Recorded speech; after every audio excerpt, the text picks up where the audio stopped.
आपको पता है आज से तकरीबन 7 मिलियन साल पहले प्लाइस्टोसीन पीरियड के जस्ट पहले जब पृथ्वी एक न्यू आइस एज की ओर बढ़ रही थी तब कुछ ऐसा हुआ जिस वजह से हम इंसान धरती पे आ टपके। आइस एज की वजह से हम पृथ्वी पर कैसे आए? आइस एज मतलब बर्बादी, राइट? तो इंसानों का जन्म कैसे हुआ? वेल, जब पृथ्वी का तापमान ड्रॉप हो रहा था तब अफ्रीका के गर्मी और उमस यानी कि ह्यूमिडिटी से भरे घने जंगल धीरे धीरे ठंडे और सूखे पड़ने लगे। इससे बड़े पेड़ों की तादाद घटने लगी और उनकी जगह ले ली घास ने। यानी अब तक जो बंदर प्रजातियां ऊंचे ऊंचे पेड़ों पर गुलाटियां मार रहे थे उनसे उनका प्लेग्राउंड ही छीन गया और उनमें से कुछ 2 पैरों पर चलने के लिए मजबूर हो गए। अब इसे नेचुरल सिलेक्शन कह लो या कुछ और, लेकिन यही वो समय था जब इंसानों के पूर्वज यानी होमोनिड्स बाकी बंदर प्रजातियों से अलग हुए और होमो सेपियंस यानी हम बने। लेकिन ये स्प्लिटिंग हुई थी कुछ 7 मिलियन साल पहले और होमो सेपियंस आए महज 3 लाख साल पहले। तो बीच के 6.7 मिलियन ईयर्स यानी 67 लाख ईयर्स के दौरान क्या हुआ?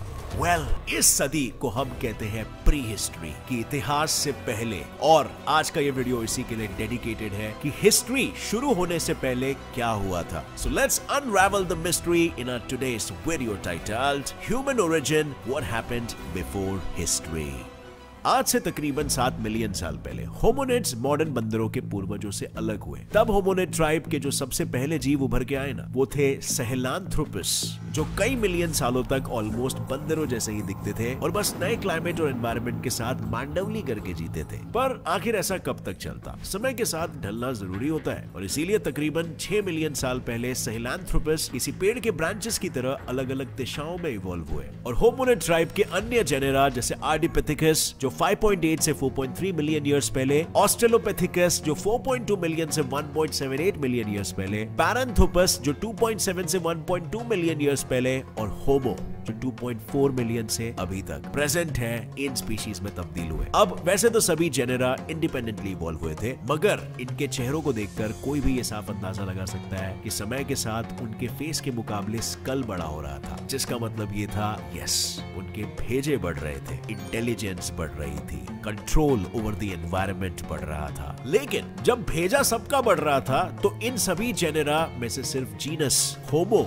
ही कैसे जिंदा बच पाए? के दौरान जब नेचर द्वारा होमोनिड्स का भेजा उनके स्कल की सीमाओं के बाहर जा रहा था तब जीनस ऑस्ट्रेलोपिथेकस के स्पीशीज सबसे आगे थे। ये इतने होशियार थे कि 3.3 मिलियन ईयर्स पहले शिकार करने के लिए पत्थरों के औजारों का इस्तेमाल करना इन्हीं लोगों ने शुरू किया था। लेकिन अभी भी एक दिक्कत थी, अपने बंदरों जैसे छोटे पैर और अपने बनाए काफी बेसिक स्टोन टूल से वो इतने अच्छे से शिकार नहीं कर पाते थे और इसीलिए हम ये कह सकते हैं कि उनके दिमाग पर ऊपर वाले का दबाव आया कि भाई दिमाग लगा वरना ऊपर बुला लूंगा, टाइम खोटी मत कर। ये सुनते ही ऑस्ट्रेलोपिथेकस स्पीशीज के पैरों के नीचे से मानो जमीन खिसक गई। इसीलिए उन्होंने अपने पूरे एवोल्यूशन के दौरान अपने स्टोन टूल्स को इंप्रूव किया, शिकार में महारती हासिल की और पेट भर के नॉनवेज खाया। अब आप ही बोलो यार, मानुस इतना ज्यादा नॉनवेज खाएगा और उसके लिए ऐसे एड़े माफिक मेहनत करेगा तो उसका दिमाग बड़ा नहीं होगा क्या? मूंगफली के माफिक छोटा थोड़ी ना होगा। ऑस्ट्रेलोपिथेकस स्पीशीज के दिमाग उनके फेस के मुकाबले अब ज्यादा जगह घेरने लगे और उनमें से कुछ देखते ही देखते आज से तकरीबन 2.4 मिलियन ईयर्स पहले वो जीनस होमो में तब्दील होने लगे। उस समय जीनस होमो का खाता खुला होमो हेबिलिस नाम के स्पीशीज ने, जो इतने होशियार थे कि अब पत्थरों को ज्यादा बेहतर तरीके से शेप करके अपनी हंटिंग टेक्निक को और भी ज्यादा घातक बना चुके थे। घुसा है पत्थर उसके पेट में। लेकिन होमो के ही अंदर एक ऐसी स्पीशी भी थी जो अलग ही लेवल पर चल रही थी। इस स्पीशीज का नाम था होमो इरेक्टस। आज से तकरीबन 1.8 मिलियन ईयर्स पहले होमो इरेक्टस वो पहला होमो स्पीशी बना जो सीधा खड़े रह सकता था और असल मायने में 2 पैरों पर चल सकता था, अनलाइक हेबिलिस जो अब तक झुक के चला करते थे। पर इरेक्टस की सिर्फ यही एक खासियत नहीं थी, यही वो स्पीशी भी थी जिसने तकरीबन 1 से 2 बिलियन साल पहले आग यानी कि फायर को कंट्रोल करना सीख लिया था, जिसका मतलब अब ये भी है कि वो अपने शिकार को कच्चा खाने के बजाय तंदूर में रोस्ट करके खाते थे, बटर नान के साथ। जो पता चलते ही आप मानोगे नहीं, देखते ही देखते होमो इरेक्टस की ये यूनिक कुकिंग स्किल्स उनके not so digital social network पर वायरल होने लगी और आगे आने वाले सभी होमो स्पीशीज को खाना पका के खाने का चस्का लग गया। अब ऐसा करने से खाने का स्वाद बढ़ा या नहीं ये तो नहीं पता, मगर आज हम दावे के साथ ये जरूर कह सकते हैं कि इसके कारण उनके दिमाग का साइज और भी ज्यादा बढ़ गया।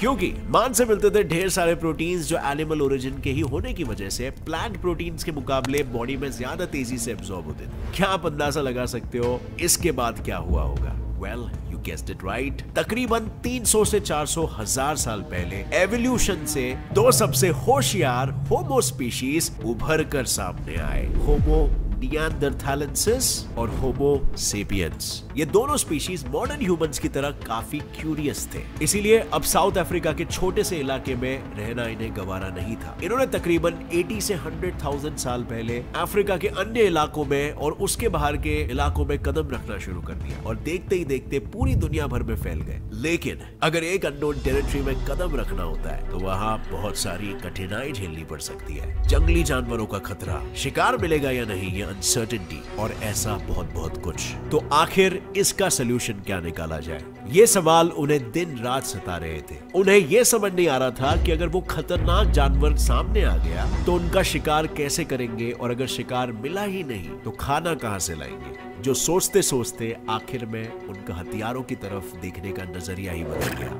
उन्होंने स्टोन टूल्स की नोक को और भी ज्यादा तेज करना शुरू कर दिया और उन्हें लकड़ी या हड्डियों से बांधकर भाले की तरह इस्तेमाल करने लगे। साथ ही उन्होंने कुछ पत्थरों को रेक्टेंगुलर धारदार चाकू की तरह भी शेप करना शुरू कर दिया, जिससे अब वो किसी जानवर को सिर्फ मार ही नहीं सकते थे बल्कि उसके मांस को छोटे छोटे टुकड़ों में काट भी सकते थे। और ऐसा करने से शिकार को दूर दूर तक ले जाने में भी आसानी होती थी और अन्य जानवरों से उसे छुपाए रखने में भी। लेकिन क्या सिर्फ हथियारों को मॉडिफाई करना ही काफी था? हिरन जैसे जानवर जो उस वक्त के होमोनिड्स के मुख्य खुराक हुआ करते थे, वो काफी तेज थे और उन्हें पकड़ने के लिए जरूरी था टीम वर्क। पर टीम वर्क तो सिर्फ तभी ही डेवलप हो सकता है ना, जब लोग आपस में किसी माध्यम से कम्युनिकेट कर पाए, कनेक्टेड हो। इसी नीड के चलते तकरीबन 4 से 50 हजार साल पहले लैंग्वेजेस का निर्माण हुआ, जो आप समझ सकते हो, जो आप अनुमान लगा सकते हो कि आज जितनी कॉम्प्लेक्स नहीं हुआ करती थी, मगर शिकार के दौरान एक दूसरे के साथ कोऑर्डिनेट करने के लिए काफी थी। पर फिर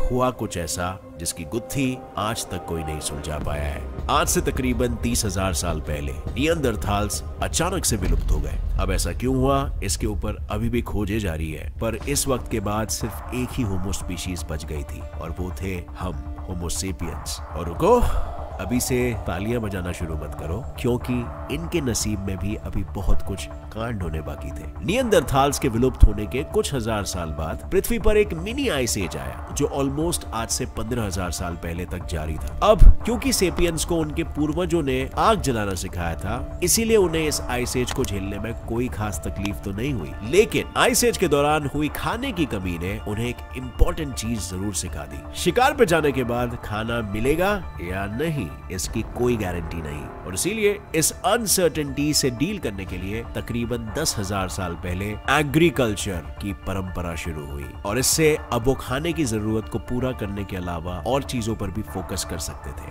जिससे मॉडर्नाइजेशन फास्ट हो गया और तकरीबन 5,000 साल पहले चीजों को स्टोर और प्रिजर्व करने के लिए गड्ढे बनाए जाने लगे, जिन्हें बनाने के लिए स्पिनिंग व्हील्स इजाद किया गया और फिर उसे ही बैलगाड़ी में फिट करके ट्रांसपोर्ट का जुगाड़ सामने आया, यानी व्हील इन्वेंट हुआ। लेकिन उनके दिमाग की गाड़ी अब पृथ्वी के बाहर भी बढ़ना चाहती थी और इसीलिए 2,500 साल पहले लोग एस्ट्रोनॉमी में इंटरेस्ट लेने लगे और फिर 1760 में इंडस्ट्रियल रेवोल्यूशन के दौरान इस बैलगाड़ी के बैल हट गए और उनकी जगह ले ली स्टीम इंजन ने, जिसने हमें आज यहाँ तक पहुंचाया है।